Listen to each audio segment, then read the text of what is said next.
Hey there, we're Shannon and Jerry Arner, your hosts of the Arner Adventures podcast. We're a minimalist couple driven by intentional living and adventure. Burned out from 24/7 grind of running our business, we traded the hustle and bustle for something more meaningful. We parted ways with most of our belongings and moved to the coast. Listen along as we chat about life's challenges, share inspiring stories, and help you live with more intention and less physical and mental clutter. Each episode is a step toward doing and being just a little bit better for ourselves and the world around us. Life's an adventure after all. Join us for the ride. It's the Arner Adventures podcast.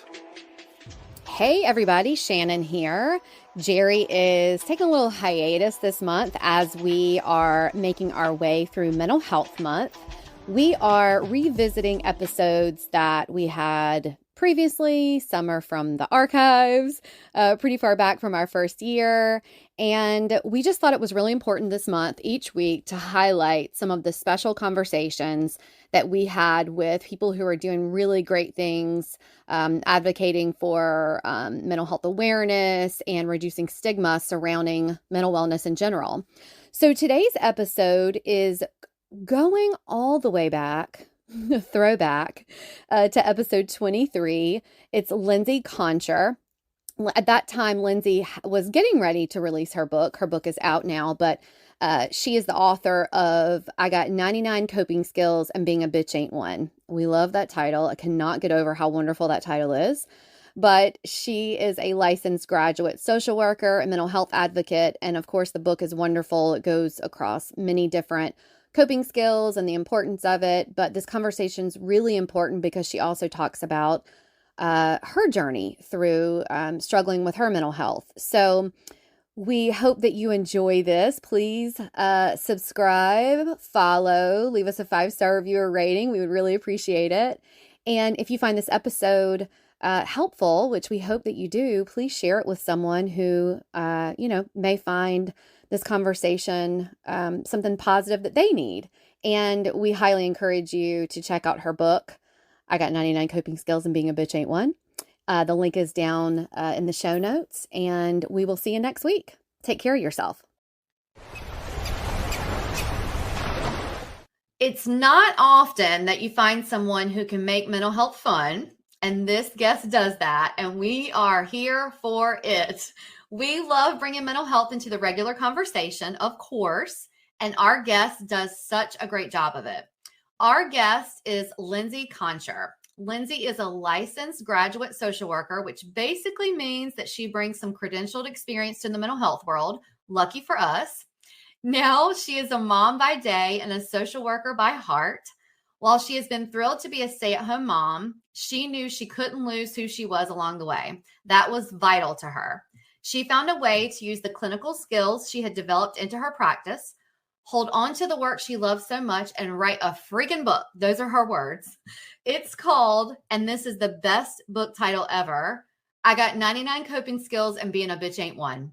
The book is a quippy, evidence-based guide to help individuals find better, healthy coping skills. We all know that life can be unimaginably challenging. It brings stress and grief, anxiety and angst, but that doesn't mean we should lose hope.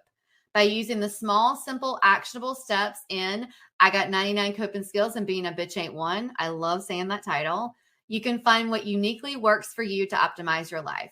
Lindsey is going to tell us all about it, and we couldn't be more excited for her to be here. Lindsey, thank you for being here and welcome. Thank you so much for having me. I'm so excited to be here. We are, like I said, we love anyone who can make the whole topic of conversation about mental health, but also make it fun. And the title of your book, obviously, makes it fun.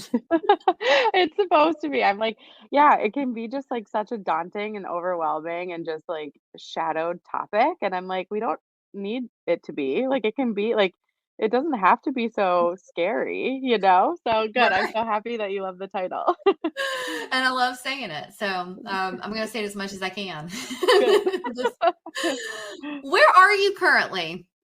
I am in Minnesota, and it's finally lovely here, and I'm so happy about it. Yeah. Last time I spoke to you, you were in Florida. So I figure you must be a globetrotter. So I like to get the feel of kind of what we're dealing with and, picture of where you are. Yes, I'm So, safe back home. so you're in Minnesota and you don't have to tell us exactly where you are, but we are big Golden Girls fans in this household. So how close are you to St. Olaf? I'm actually 40 minutes away. Okay. Yeah, I'm pretty close. So I know. One of our claims to fame, that and Prince, we're just really crushing it over here. That's right.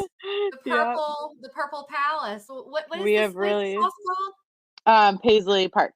Hey, Paisley Park. Yeah, Jerry would kill me for not knowing that. But yeah. That's okay. Yeah, We've Paisley really Park. taken the Prince thing far over here. You can't drive 20 miles without seeing 12 murals. So we're Right. proud Prince people. Purple rain all the way. Yeah. I would definitely claim that if I could. So that's awesome. Well, before we get into the book, I want to talk about your website because it's called Coping with Lindsey. And you talk about life, the stressors that come along with it, sort of what the book is about. Beyond mental health, you mentioned staying true to the intersections of who you are, what you care about, like motherhood, environmentalism, and financial freedom, which we love. And I wanted to point out, again, along the lines of that humor, and I cracked up when I saw the blog post. And we don't have kids, and maybe that's another reason that I thought this was so funny. The blog post that the title is called 5 Shitty Things to Know About Babies. I know. I was like, when I became a mom, I was like, there's just so much poop and people just don't even, you just don't even know. And frankly, like there are shitty things about babies. So people need to know. And that's kind of, my whole angle on pretty much anything I do, like personally, professionally, which are really just one big overlap, is just, you gotta like have fun with it. And it's just the reality of life sometimes isn't all, butterflies and rainbows. Sometimes there's shitty things about babies or whatever. Right. So yeah. Right. And I'm guessing that that's also something they don't tell you is Not how at much all. shit you're gonna have to deal with. Literally and figuratively. And then also under your About Me page, you say, I encompass a basic bitch starter pack, Starbucks, fall, juicy tracksuits, all of it. Just count me in. I know. I'm just like the poster child for basic, all things basic. Like I do. I just like come September, you can find me with a warm pumpkin spice latte in hand, probably trucking along to the apple orchard, like the winery with, and I'm like totally the girl, like in the hat, in the scarf, in the dress, like everyone knows what I look like because I'm a very average looking woman. I just look, it's just that's just who I am. So why not just throw it out there from the get-go? You're the poster child for the Starbucks pumpkin latte Instagram photo. I am. Like, can they sponsor me yet? It's just ridiculous. Oh my God. Well, I think the whole vibe is great. It's hilarious. And I love the whole vibe of mental health, like we talked about. And again, when anyone can normalize the conversation, reduce the stigma, make it funny, lighter, bringing humor to it. I love it. Okay. So where does the whole passion for mental health come from? Do you mind sharing that? Yeah, no, of course. Yeah. So like I said, so for me, it's very much like my personal life has shaped my professional life in every single way, shape, and form. And I think that's true for like a lot of mental health practitioners or just anybody kind of in that field. And so not always, but for the most part, I would say everyone kind of has their story. And mine was just really like we had, a pretty good childhood. And then my parents went through this awful, awful divorce. They were in a custody battle for 3 years. And it just was a very all-consuming time for them. And both just, they just kind of drug each other through the mud, like one thing after another, really petty stuff. And then at that same time, my maternal aunt, was diagnosed with breast cancer. And so it just got really, really heavy, it seemed, and seemingly pretty quickly. It was just my mom kind of lost herself in that time and just really plummeted into a pretty deep depression, and my dad was kind of like, now he's a single dad, he has to do all the things that mom's kind of taken care of forever, and so, both of them, it was just a lot of it was a really hard time, and then so this was during high school. I was when the divorce finalized, I was 15. Okay, I was gonna They ask how old filed were you? Okay. Yeah, yep. So they filed when I was 12, finalized when I was 15, and then I found myself in a really abusive relationship. And it's high school, so there's hormones and there's big changes in even a minute thing feels so catastrophic at that time. And Mhm. and and I don't want to minimize that. I think that's a phase that we go through, and I think it's really important to feel those feelings. But my partner at the time was very like controlling, and I couldn't hang out with any of my friends, and so I lost a lot of really good people in my life at that time too, and it got to a point where it was so dark that I actually made a whole plan to take my own life. Mm. Um, and I was 16 at the time, and so it was just and I did, and I was almost about to follow through with it, and then I actually called myself out of school that day, fake sick, and then I went to my mom's house, and she happened to stay home from work that day, just totally coincidence. I went up to my room and I was like, "Well, I'm not gonna do this when somebody else is home," and so I didn't Oh, follow through wow. with it, and so that was just a really big U-turn for me, and I really kinda sat on it and thought about it and was like, "No, there are people that would care that I that I wasn't here anymore, and there are,"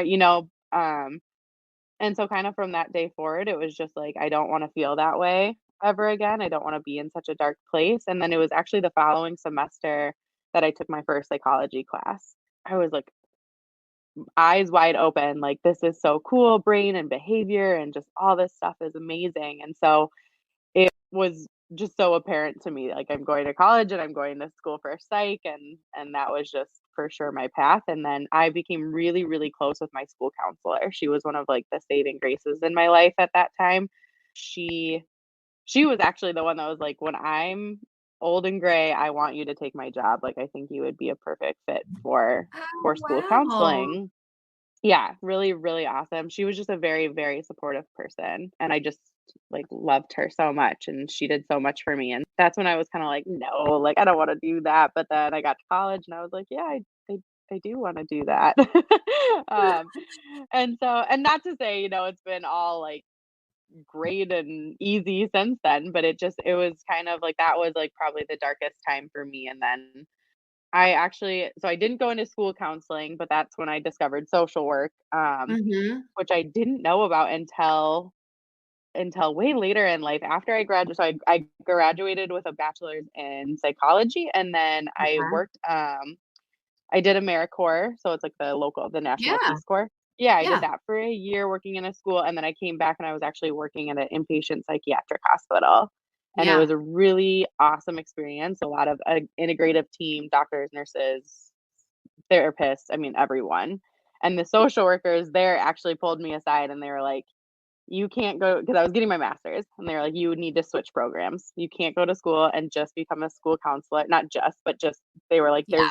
there's not room for growth as much as there's like lateral movement in that career." But they were like, You need to be a social worker. There's just a lot of opportunity, a lot of different settings and populations, and it's just a little bit more expansive, and so I did. I withdrew out of my school counseling program and simultaneously applied for social work, and I got in, and then the rest is history. I got my master's in social work, and then I was practicing for a while, so here we I'm are. That was a really guessing long I'm guessing long too time. that they could see that you had skills that, would better fit with that role. Did you ever regret not going the other way, or were you always happy going the route that you did? I just didn't realize that social workers could be in schools because for me, it was like I had a school counselor and then there was like psychologists that do like the testing, school psychologists, but there's not one bone in my body that regrets what I did. Oh, that's It felt awesome. so right. And as soon as I was in that social work program, I had such a good experience. My cohort, my peers, my professors, I mean, everyone, it was just such a good fit for me, and Yeah. I couldn't have been happier that those, I mean, literally 3 women pulled me aside and they're like, "All right, we're gonna go have coffee. We're gonna explain to you the differences." Like, and they were great. And we did, and we sat down and I was like, "Oh my gosh, like, you're right. This feels way better." And now I'm just like, it is so a part of me and I'm so happy about it. Yeah. When you first went in, were you, because you came from, this experience of firsthand knowing what that dark place was like, and so then you go into social work to help people, and when did you go in automatically knowing that humor was sort of a way to get people talking, or did that come at another point? Like, have you always been like that? Yeah, I think I've always kind of brought humor into like whatever it is I'm doing. I feel like I'm a pretty like lighthearted person in general, and I'm just a little like I'm a pretty positive person and a pretty, but like I said before, it's like, but there are hard times and I don't want to Yeah. ever like dismiss that or minimize it, but it Right. doesn't always have to be so just so heavy. Yeah. And so Yeah. I think, yeah, so and that's just a part of who I am. And we actually, that's one of the things we talk about in a program like that is when you're going into the, say traditional one-on-one therapy, which I've done outpatient therapy, I've done some different integrative work in clinics and whatnot, what have you. But just for people's like visual, if you're thinking about a therapist coming in and talking with you, they are totally bringing in their personality along with, we're not just like these blank slates with Yeah. nothing to, right? Like we're not just a listening ear. And of course, that's a big part of who we are. But there's so much more that we're bringing. We're bringing in our own experiences and we're bringing in our own biases. And so there's just so much that's brought in with us. And a part of that is our personality. It's our demeanor. It's our mannerisms. It's all of that. And so I've just been very clear with any of my patients that like this is who I am and we're gonna have some fun during it and we're gonna try and figure it out. And there's a time and a place, of course, but like, yeah, I mean, it just like it doesn't have to be like a dreadful like, oh, I have therapy today and Yeah. stuff like that. I want it to be just like a conversation, a fun kind of experience for people. So yeah, I think I've always kind of brought that. And I talk about that in my book a little bit too. It's like my who I am is brought into this book too. It's like my heart and soul is poured into it and I want people to see the whole gamut of who I am and feel that fun and feel that, but also feel the seriousness and just kind of play off each other. Yeah. You've all heard us rave about Sugar Wish. I don't think there's a day that passes where I'm not telling somebody about it. Sugar Wish is definitely one of those businesses where you ask yourself, why didn't I think of that? How many times have you wanted or needed to send a gift to someone and it was either one, last minute, or two, you didn't want to send just another gift that's going to lay around and take up space? Or you just didn't have any idea what to get the person? Sugar Wish allows you to send a sweet gift to someone and the recipient gets to choose their favorites. We've received Sugar Wish gifts and sent Sugar Wish gifts, and they are always a hit. You cannot go wrong. It's super easy. You go to the website, sugarwish.com, choose the size of the gift you want to send, enter a personalized message and note tailored to the person you're sending it to. It arrives to that person or pup via email or text. The recipient then gets your message and then chooses what they want. They have so many options to choose from. Candies, cookies, popcorn, snacks, tea, coffee, wine. Yes, wine. And Betty's fave, dog treats. Betty gets to choose from crunchy, chewy, jumbo, and training treats. It's perfect for your fur baby or the dog lover in your life. Use code Betty White, that's all caps, one word, Betty White, to save $7 off of your Sugar Wish gift. We also have the link in the show notes. Sugar Wish always saves the day. Well, what led you out of social work then? Because it sounds like it was great and it was a perfect fit. So how did you get out of it? Yes, I'm still like it was a really hard transition for me, but when COVID happened, I was pregnant actually with our first baby. At the time after I graduated, I was working at that integrative health clinic and I loved what I was doing. I loved the people. It was just such a good fit for me. But when COVID happened, this was like I mean, literally like right away. So my husband and I were both furloughed, and then the clinic started bringing people back to work, and we were going to start seeing COVID patients.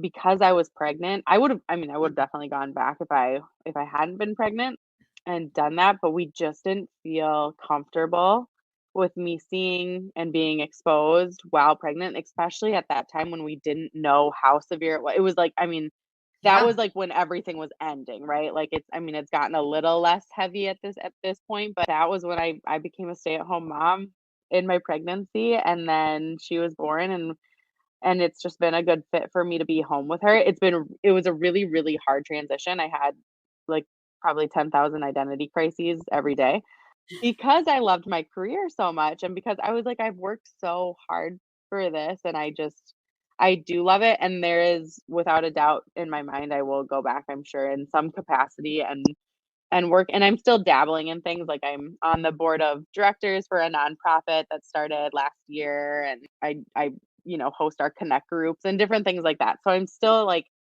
it's still a Very part of me involved. without, yeah.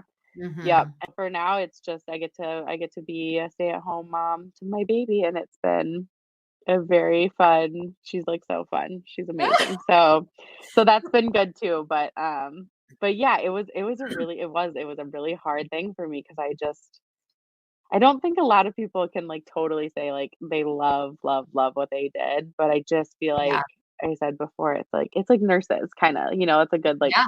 depiction. It's like, being a nurse is, like, part of who you are. It's like, not everybody maybe in, like, sales or something can say, Yeah. like, "Oh, yes, I am a sales buyer," and maybe they can, I don't know. It just, yeah, so yeah, so that's how And I not kinda transitioned everyone out. leaves their role and still I mean, you're licensed, of course you are, but not Mhm. everyone leaves it and still says they are that. And Right. you do, which is Mhm. great, you know? Mhm. Some people are like, "No, no, no, I don't even wanna claim that anymore." And you still do. And when you say you're a social worker at heart, I mean, I love that, you know? Yeah. Yeah.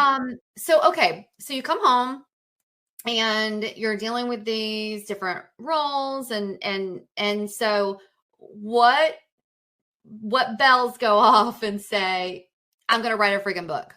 Yeah. Yeah, no, great question. So, that was, I mean, it was a part of the transition for me. It was like, I mean, constantly, and I'm like, I mean, if you haven't gathered by this point, I am like a total extrovert. I like love people. I love being like out in the world and, whatever. And my husband is like the polar opposite of me. He's like, he Mhm. would love nothing more than to hole up in his house with his dogs, his baby, and never see a single soul. And just like, I mean, he's totally like, he would live off the land if he So could. he Like, that's just thrived in COVID. I mean, he thrives it. thrived Yes. probably. Oh, oh, I'm telling you, he, like, loved it. It was like an excuse to not see people, and he was just all for it. So for me, I'm like, "Oh my gosh." So I mean, constantly we had that conversation. I was like, "You don't understand. I'm home with this brand new little baby and don't I mean, I love her more than I ever even knew possible, but I'm freaking bored." Like, people don't say it, but new little babies, when it's just you're in the middle of a pandemic, you can't go out, you can't go to classes and meet other moms, you can't do any of this stuff, and I was just Right. stuck holed up at home all the time with this girl, and, like, there's only so many times I can watch her try and roll from her back to her tummy unsuccessfully, like, again, it was like, Right. so it was a very, very, very tough transition for me because I knew that I wanted to be a stay-at-home mom for her, and I know how good if we could make that work, financially and otherwise, then I wanted to do that, but I also, like I said, it was a really tough thing.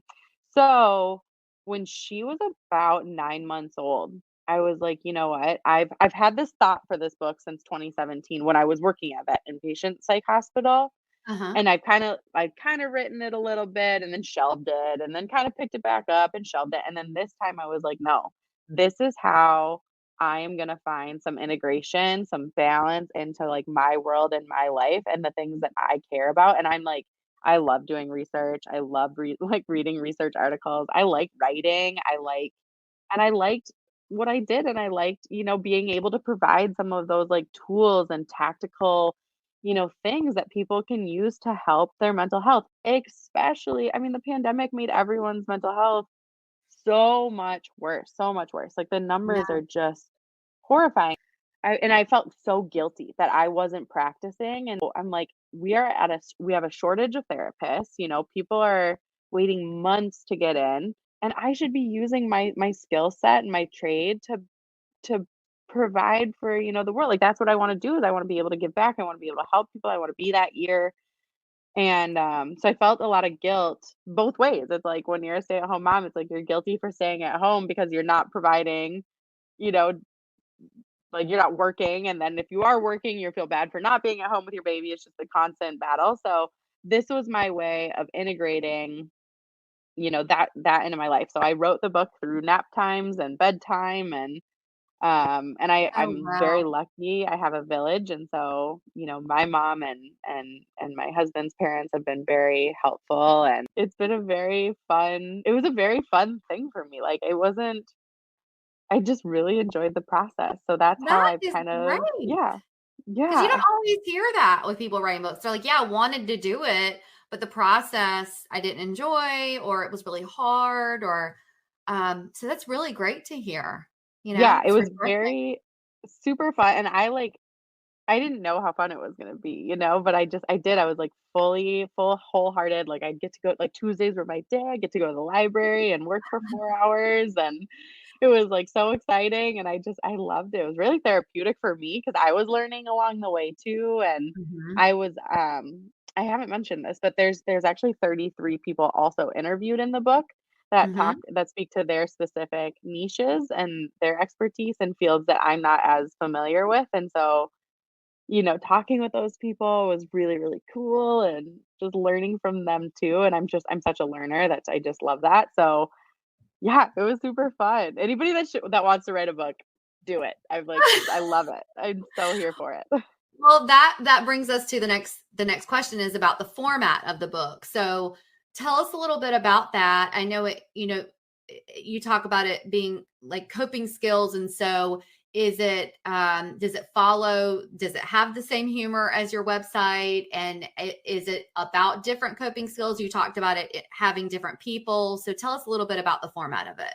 Yeah, definitely. So when you start the book, like I would say everyone should read the introduction. It just kind of gives a good overview of kind of where we're standing, just kind of like the over prescription of medications because of the overwhelm of primary care providers. I think what's Mhm. happening right now and has been for a while is that people are feeling this overwhelm, feeling this anxiety, and instead of knowing or understanding the root cause of it or making lifestyle changes or implementing coping skills, they go to their provider, which is a good thing to do, but then these providers are just super overwhelmed by the amount of patients they're expected to see, dictated by the bigger system of insurance company, et cetera, et cetera. Then it's like, well, here's a prescription. And Mhm. sometimes medication is absolutely the right choice for people. I am totally not anti medication. But if you have mild symptoms, the, it it's not effective. The medication isn't effective. One of my girlfriends is like a classic example of this. It's like she might drink and then like have a fun night with her friends or whatever, but drink a little too much and then all of a sudden she wakes up and she has the anxiety where she's just a little hungover, a little anxious about it, like and then it just kind of is a perpetual cycle. And instead of making like the small change of like, okay, well maybe just stop at 2 glasses of wine instead of four, it's like, well, I'll take a pill because that's easier. Um, love her Right. dearly, but, like, it's not the best choice, and so, Right. that's true for a lot of people, and not just with the drinking thing, but just in general, it's like we're busier now than ever, our lives are just all consumed, and so I think anyway, so I digress, but set it up the way that people can kinda understand, and then you don't actually have to read the book in succession if you don't want. You can kinda choose and be like, "Oh, this coping skill sounds really interesting. I'd like to learn about that," and you can skip to chapter, 77 or whatever if Okay. you want. I think it is helpful to kind of read through the whole thing. It's a really easy read. It's not I mean, there's definitely like, there's funnies and there's puns and there's whatever in there and jokes and what have you, but it's structured so there's literally 99 coping skills, and then Oh. Yeah, and they're broken down into 11 categories. So it's a little easier to digest because I know, like, if you just saw like a huge list, you're like, oh, that's overwhelming. But it's broken down well in that if you're looking for something more physical, go to the move your body section and it talks about that kind of stuff. And then, or if you're looking for more like mindfulness techniques or what have you, then there's a mind body connection section and you can look at that. And then, so there's different things. But what I would advise people on is one, I would love for people to read the full thing if they're, but if you're just like, no, I just want to kind of like do my choose your own adventure type thing, then by all means go for it. But there's some things in there that it's like you just have to be really open-minded. Like sometimes like for example, I have knitting or needlework technically. So knitting, crocheting, quilting, whatever. And some people are like, oh, I'm not an 80-year-old woman. Like, that's not for me. But there's so much research to back up. And there's a huge community of knitters that are, Oh yeah. not 80 years old. It's just, and every coping skill is backed by research. And so I discussed the research a little bit, really briefly, but just kind of how it's been, clinically proven that it's helpful. And then at the end of this chapter, so each chapter is only like 2, 3, maybe 4 pages at most. And I then share either how I've implemented the coping skill kind of in my life and how I found it to be helpful, how I've used it with clients and how the client has found it to be helpful. Or like I said, one of those 33 people that I interviewed. So a third of the coping skills are interviews, and then how those people have either turned it into maybe their career, or how they just use it in their side time or whatever. Wow. Yeah. Yeah. That's all really cool. I don't even know why I didn't think about with the title there being not actually 99 coping skills. I don't even know why I didn't think of that. Okay, really quick, you were talking about the knitting. My mom, I don't think it's knitting. I think it's just like needlework, but she at night, and I don't think she would mind me sharing this, and she's very open about her anxiety or mental health journey, any of that. She has, it almost looks like a cross stitch ring, like a ring that you put cloth in. And at night, if she's watching TV or anything that she's doing, instead of having anything where like we're me, my sister, I know that my mom is, we're pickers. Like we'll pick at our fingers or anything like that with anxiety. Well, she will take a needle and she will just go back and forth. She's not even making anything. She just takes the needle and thread and just goes back and forth. And it's a way for her to do that instead. And it's just it's a coping mechanism. Totally. And it's very similar to what you're saying. Instead of knitting, it's just sort of a needle and thread. And she'll show me sometimes, like, she's like, look, I'm not even making anything. It's just, she just goes back and forth. And it's just a way for her to do that instead. It's super cathartic. Yeah. It is so like the rhythmic, it just, people love it. And what I love most about like that one particularly is if you're doing that, like you're saying, your hands are busy. So we can't be on our phones scrolling social media late at night, right? We can't be doing these other things with our hands that like we don't need to be, whatever. So like that's perfect. Throw on a movie, throw on whatever, and just knit or just crochet or whatever. And it's awesome. And like, and then if your mom wants to make something awesome, not whatever, but like you can have a scarf by the end of it. You can have a sweater by the end of it. I mean, right? Like it's kind of fun. Yeah. And so there's just a bunch of things like that. And a lot of them are, so I tried to be very, very mindful of the individual. I want this to be, a uniquely you thing. And so it's really important to find what doesn't work for you just as well as it is to find what does work for you. Yeah. And so, people might like, I have rock climbing in there, and that's one of my, like, I love going to REI and going to their rock wall, and there's a professional belayer, and I'm not good at it. Let me just preface this. I'm off, like, I'm not even like, I think I've done the intermediate wall like once, like literally like the last time I was there, I was climbing next to a 7-year-old and she was beating me. Like I'm terrible at it, but I love it. And I think it's so fun. So, and for me, it's like, it is awesome. I brought my husband one time. He was like, no, not like, he's afraid of heights. He was like, I mean, I'll try it, but no, like he hated it. And like, I think I say in there, like people might look at rock climbing and be like, Lindsey, you have rocks for brains. Like literally, I'm not doing that. totally fine. If that's not for you and that's more anxiety producing, then, Then don't don't do that do one. rock climbing. Right. But like there's a lot of stuff that like you can just do either, sitting at home, sitting at your desk, at work, whatever. Like there's specific deep breathing techniques that I have. There's body scanning. There's just a lot of like things that like one of the things is disc golf. Super great way to get Yeah. outside, get exercise. There's courses anywhere you go. They're really Yeah. accessible, and all you need is maybe a $20 frisbee, and you can go, and it's like super fun and it's really good for you. And I actually interview a professional disc golfer, and she has like such good things to say, and it's like so interesting. But I'm like, it's like that's not like a weird thing. If you want to go to a disc golfing course by yourself or go with a group of friends, like you can do it either way. And Yeah. those are the types of things that I was really thoughtful of. It's like I wasn't sending people to the dog park without having a dog. Like that's Yeah. weird and you can't do that. So like or Yeah.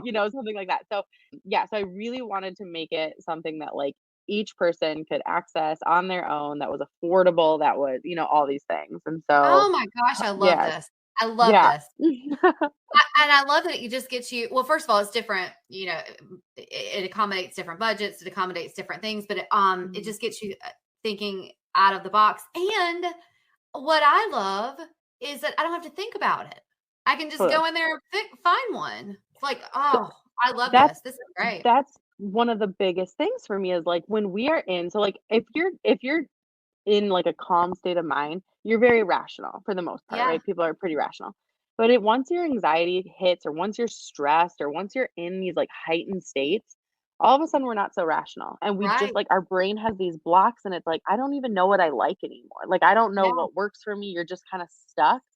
And so to have just like this guide, like this literal guidebook for you to be able to open Yeah. up and be like, oh, like even me, and I'm somebody that's, does this professionally. When I'm in a really, really anxious state, I like totally forget that I have the ability in this whole toolbox of coping skills. So when I have something that's, right on the bookshelf, I can literally just grab it and be like, oh yeah, this is something that I love. This is a good reminder. This is something that's going to help me. Cause I would say like if people can try and practice the skills that they seem interested in when they are in a more relaxed state, if you can practice it a little bit more before you get to that heightened state, you're gonna be a little bit better off. But Right. I'm just like, I mean, my husband and I were on a road trip. It was like torrential downpours. We had a boat that we had borrowed that we were bringing up to the lake, and I was just I could just feel it. Like the panic was just coming up my throat and I could just feel like I was so anxious. And I sat like that for like 40 minutes before I Oh, realized like what am I doing? There's things that I can literally just do sitting here. The weather is out of my control. My husband was driving, so the driving was out of my control. Like everything was out of my control. So I was like, what can I control? Oh, my breath. Oh, my I could mm, reset my vagus nerve. Like just things like that where it's like I think once people kind of like once it's pointed out to them, it's just so mhm. much easier to actually implement it intentionally and do it well. Yeah. You Mhm. have great resources on your website too that we have found super helpful, like the self-reflection journal prompts, and these might be Mhm. things that are in your book, but the progressive muscle relaxation. Jerry, he is very open about this, that his therapist has taught him the progressive muscle relaxation. And he talks about how helpful that is for him. I mean, I think he does it most mornings, Good. just, Yeah. it helps him work through anxiety. So when I saw that on your website, I was really excited about that because he just goes on and on about how much that has helped him work through anxiety. You know what I love about water? Well, other than living by it. Well, there are a million things to love about water: the sea life, the healing properties, part of the Earth's Okay, all atmosphere. that, but I love drinking water. Well, of course. But did you know that humans can only live a few days without water? Yes, yet so many people live a dehydrated lifestyle. Well, Liquid IV makes it super easy to stay hydrated. Hey, folks, Liquid IV isn't scary. There aren't any IVs involved. No, Liquid IV is a hydration multiplier. It's a powder form, an electrolyte mix that you just add to your water. It delivers 2 to 2.5 more hydration than water alone. They have all kinds of flavors you can choose from, and they have some with energy multiplier and immune support. Also benefit, they are non-GMO, gluten-free, soy-free, and dairy-free. If you're someone who either has trouble getting your water in or maybe just wants to get in the express lane with your hydration, you should definitely try Liquid IV. For our listeners, if you go to their website, liquid-iv.com, and use code ARNERADVENTURES, you can save 25% off of your order and get free shipping. That's awesome. We'll link it in the show notes too. Liquid IV, fueling life's adventures. So I know you have a lot of people in your book and that you've interviewed, and I don't know if it's one of those people, but overall, whether it's mental health or just life in general, who inspires you most? Oh, that's a good question. Like, Brene Brown is like one of my idols, obviously. I mean, she's a social worker. She's like totally in the research thing. So I love her. But I think like for people that I know or just anybody that's going for like what they want to do and doing it well, like I just think that like anytime I'm just so inspired, like women in general, I just like, I mean, they're my people. And I just like, especially with like how far we've come with a lot of like the like women's rights stuff and just like things like that. And I don't know. There's so many people I could like list here. My cousin is one of like my highest like role models. I've just always looked up to her. She was like the big sister I never had. I just loved her. So I feel like her and like, I mean, Jenna Kutcher is one that, I she's love Jenna Kutcher. I love Jenna Kutcher. And she's putting out a book soon and I'm on her launch team. So like there's so many women that I think that are, starting to talk about the mental health, like anybody that's kind of in that space. I love it. And the conversation just gets me so fired up. It's like totally what drives me. And so, yeah, all those people are just without a doubt. I love them. Yeah. Oh, that's great. That's great. So are there any emerging trends or discussions in mental health currently that you're excited about or anything that gets you going positively about mental health? So many. I think just in general, we've come really far in talking about it. I think people are getting a lot better at talking about it. For me, in the stage of life that I'm in, definitely postpartum stuff, any postpartum anxiety, postpartum depression, postpartum rage. I'm so here for the conversation because it wasn't talked about for so long. Right. But I think that's true just for generalized anxiety. I mean, any of that. And I think we're actually to the point where people don't talk so much, I would say, about depression. It's more like, and maybe it's because for anxiety, whether it's diagnosed or not, everybody knows that feeling of anxiety. Everybody has felt anxious at some point in their life. It may not be clinical, but we can all empathize with that so much. Whereas like depression is like, I've been sad, but that's not depression, So I think it's like, but we need to get a little bit better about talking about that. But any of that, the stigma stuff that's being reduced feels so good.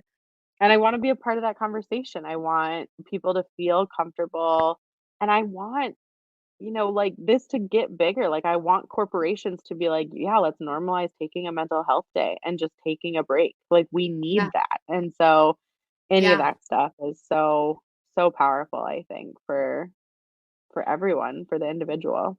For sure. You are right. I didn't think about that we have normalized the conversation about mental health, but people are hesitant in talking more about depression. You're so right about that people will bring up anxiety really quickly, but not depression as much. That's interesting. Yeah. And I think it's sometimes it's even kind of turned into like a joke, like, oh, having another cup of coffee, just really wanting to let my anxiety run wild today, stuff like that, where it's almost too far. So it's like we kind of have to find the happy medium and we'll get there. But I definitely, and I've just noticed that for sure. I've also noticed a lot of maybe it's just what I'm seeing, and again it's dependent upon what you follow and what have you, and so social media from that standpoint, I'm seeing a lot more, especially adult women being diagnosed with ADHD, which manifests really similarly to anxiety. And so I think a lot of people either have been misdiagnosed or what have you. So it's just that conversation has been really interesting to me. I've just noticed that trend a little bit too, that more people have been, that's just kind of come up, and so it's really it's interesting. I'm curious to see where it's going to go. I don't have a lot to say other than I do think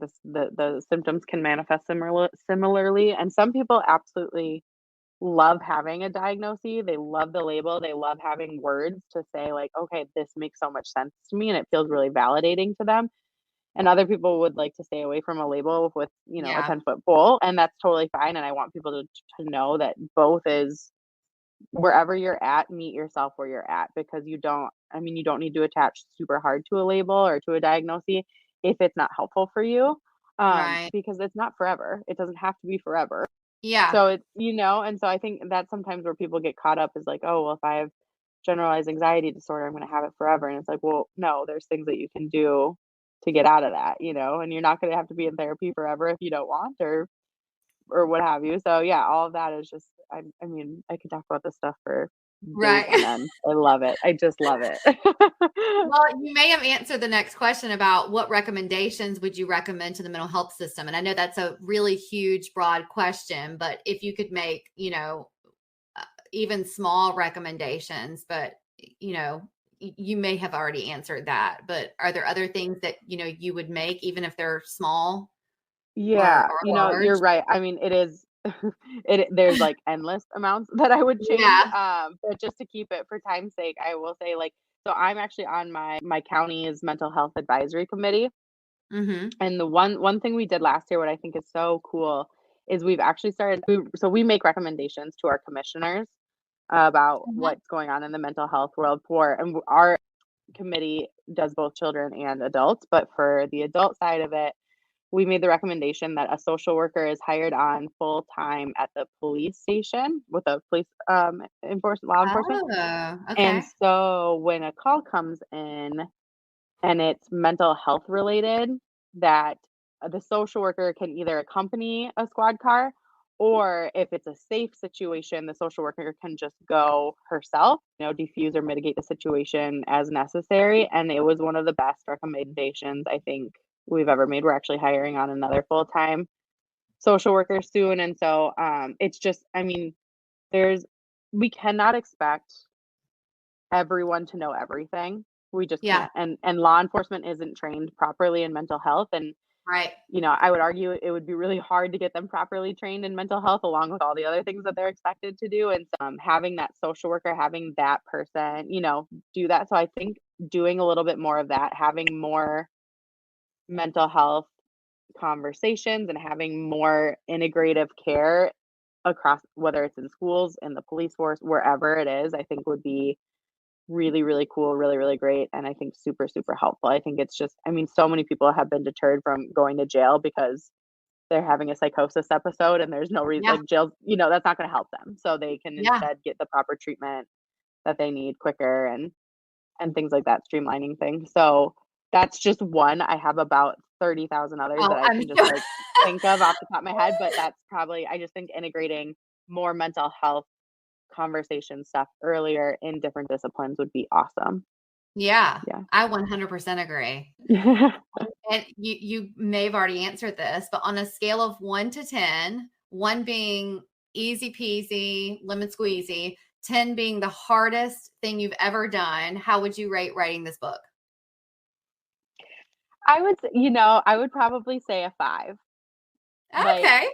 I think, like, there was definitely challenging times and things that I was, like, wanting to bang my head against the wall and be like, "Oh my god, this is so frustrating." But overall, I think the whole thing was so fun.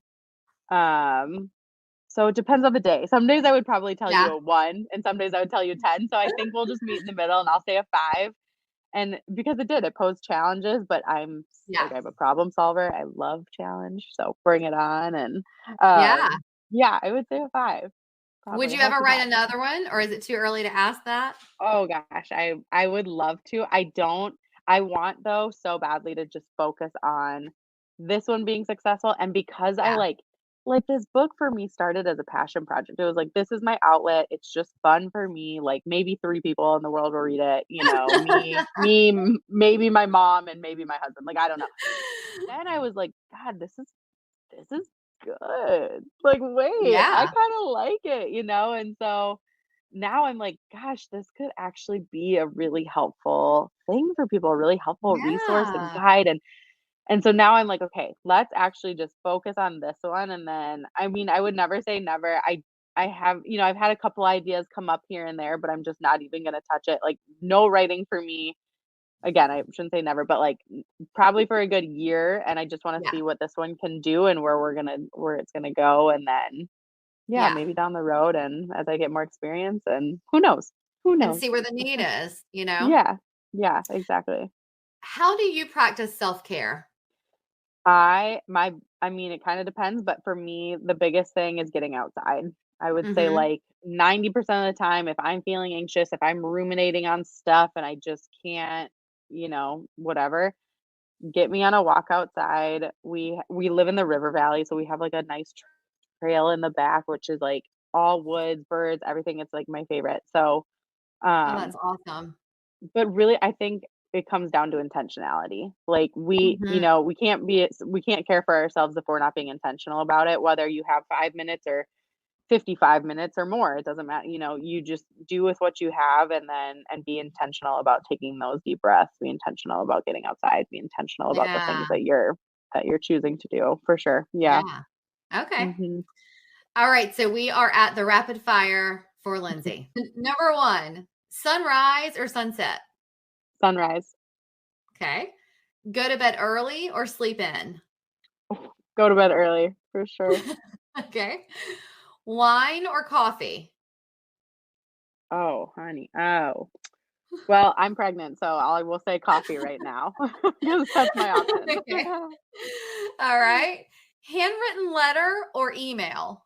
Oh, handwritten letter for sure. I agree. I love a handwritten letter. Love Oh, them. I do too. Okay, and this is, kind of because the title of your book is why I asked this. Jay-Z or Kanye? Oh, Jay-Z for sure. Yeah, I mean, you better choose Jay. I would be offending people, I'm sure, if I didn't choose him. Okay. How do you recharge? Social time or alone time? Social time. Okay. Yeah. Paper book or audio? Mm. I would love to say paper book and before kids, paper book, but now definitely I have to do audio more often. But Yeah, if one day again I will have a lovely book in my hand and I warm cup of know. coffee during the I'm the sunrise. same It'll be way. lovely. I really love a paper book. Like I love a paper Mhm. book, but for convenience sake, it's so much, easier Mhm. sometimes. Okay. Yeah. Your reading location preference. Would you rather read on a beach or outdoors or cuddling on a couch? Gosh, probably like a crisp fall morning outdoors. A beach is a little too hot for me if I'm basking in the sun. I just am sweaty and then I'm dripping on the book, so that's not cute. So if I'm outside, I want it to be like a little crisp with a blanket, maybe. Okay. Otherwise inside with a blankie Okay. and I like a how yeah. you paint the picture for us. Yeah, Like it's that Starbucks Instagram photo with the book. It is, it's me. It's me. Hi, I'm here. Okay. All right. What would be your outdoor preference? Beach or mountains? Mountains. Okay. And Mhm. then the most important question, ketchup or mustard? Mustard. Okay. I'm a little shocked that I say that, but mustard. I I agree. And I feel like we're rare. Like I feel like most people I immediately say ketchup, but I think you're right, but no, it kind of sounds good. Maybe I'll have some fries and mustard later. I put like it in your that. head. Okay, and then this is the question that we ask everyone. What Mm. does a life well lived mean to you? I It's so funny. Like I think everyone's version of success is so different, and for me, it's just whatever makes you happy and that you're doing it. And so for me, it's like spending time with my family, quality time with my family, my friends, really making sure I'm investing in those relationships and seeing the things and doing the things that I want to do. So I love traveling and I love experiencing new things and I want to instill that in my babies. And so all I just think all of that is like just really maybe investing in those connections with culture and people and relationships and just being connected with the earth even. I just all of it. I just love that. is a fabulous answer. I love that answer. Okay. Well, how can our listeners find you and be in the know when the book releases and when they can purchase it? Yeah, thanks for asking. So the book, it will be released on July 5th this year. So we are getting there. Almost And there. you can, the easiest way to find it will be Amazon. And then you can also find me at my website, which is Coping with Lindsey. It's my MEY, so copingwithlindsey.com. And then that's also me on Instagram is Coping with Lindsey. Okay. Well, we're going to share all of that in the show notes, and we're going to share it on all of our platforms and our newsletter. And thank you so much for your time today. This was an honor and fun. Thank you. It was so fun. I love chatting with you. Well, I hope that you all enjoyed Lindsey Konchar as much as I did. I mean, Jerry, you weren't here for the podcast episode, but the recording of it anyway. But I just love her.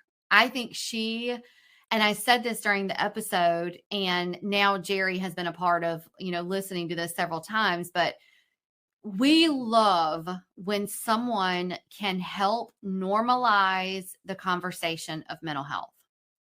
Yeah, definitely. And she has, she's done it as good as anybody with this stuff. And I was drawn right in from what I heard after, of course, I wasn't there, but hearing the conversation between her and Shannon, I thought she was really interesting, and her backstory was really interesting too.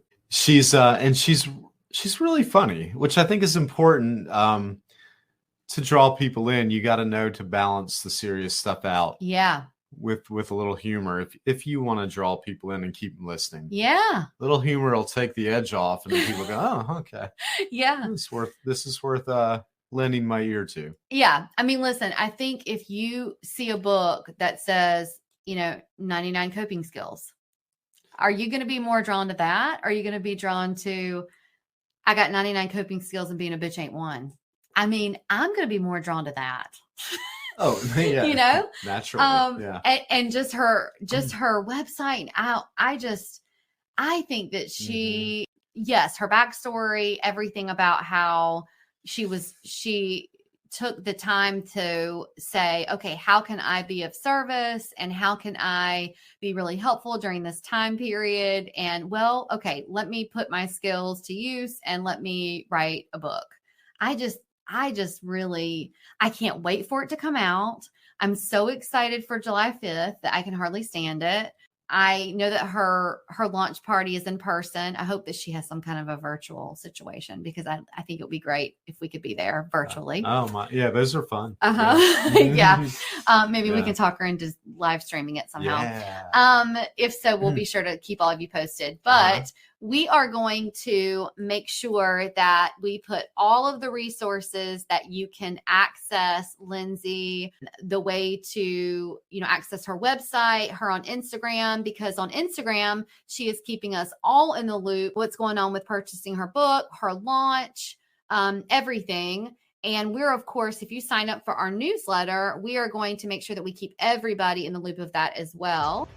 As always, you can find us at arneradventures.com and on Instagram at arneradventures, also linked in the show notes. So until next time, enjoy the journey that you're on. We're wishing you lots of adventures. Bye.